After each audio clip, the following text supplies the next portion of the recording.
সিন্ধু জলচুক্তি নিয়ে রাষ্ট্রসংঘের সম্মেলনে পাকিস্তানকে ধুইয়ে দিল ভারত। হিমবাহ সংক্রান্ত রাষ্ট্রসংঘের প্রথম সম্মেলনে ভারত স্পষ্ট জানিয়েছে, সিন্ধু জলচুক্তি নিয়ে ভারতকে দোষারোপ বন্ধ করুক পাকিস্তান। কারণ চুক্তির শর্ত ভেঙে তারাই বারবার সীমান্ত পেরিয়ে সন্ত্রাসবাদী কার্যকলাপ চালাচ্ছে।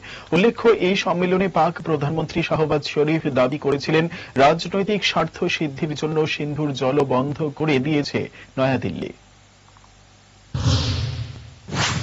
পাকিস্তানের বন্ধু রাষ্ট্র তাজিকিস্তানে প্রথমবার আয়োজিত হয়েছে হিমবাহ সংক্রান্ত রাষ্ট্রসংঘের অধিবেশন।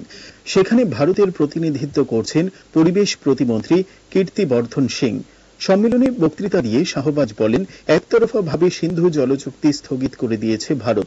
এমন আচরণ নিন্দনীয়। এইভাবে চুক্তি স্থগিত রাখা এবং ক্ষুদ্র রাজনৈতিক স্বার্থ চরিতার্থ করতে লক্ষ লক্ষ মানুষের জীবন বিপন্ন করা কিছুতেই মেনে নেবে না পাকিস্তান। শাহবাজের এমন মন্তব্যের পরই তাকে তোপ দেগেছেন কীর্তিবর্ধন। সাফ জানিয়ে দেন, পাকিস্তান এই মঞ্চের অপব্যবহার করছে। এই মঞ্চের আওতায় পড়ে না এমন বিষয় উত্থাপন করা হচ্ছে।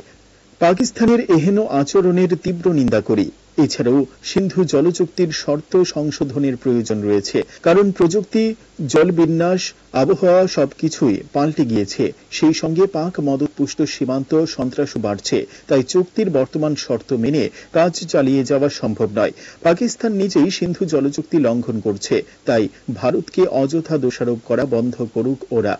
উল্লেখ্য, পেহেলগাঁও জঙ্গি হামলার প্রতিবাদে পাকিস্তানের সঙ্গে সিন্ধু জলচুক্তি বাতিল করেছে দিল্লি। জানিয়ে ক্রমাগত অপপ্রচার চালিয়ে যাচ্ছে ইসলামাবাদ।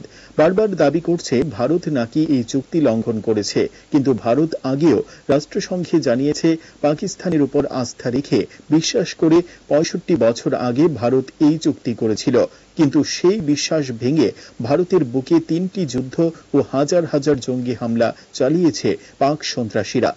সেই কথাই আরও একবার মনে করিয়ে দেওয়াই হয়েছে হিমবাহ সংক্রান্ত সম্মেলনে। Bureau report, headlines, Tripura national.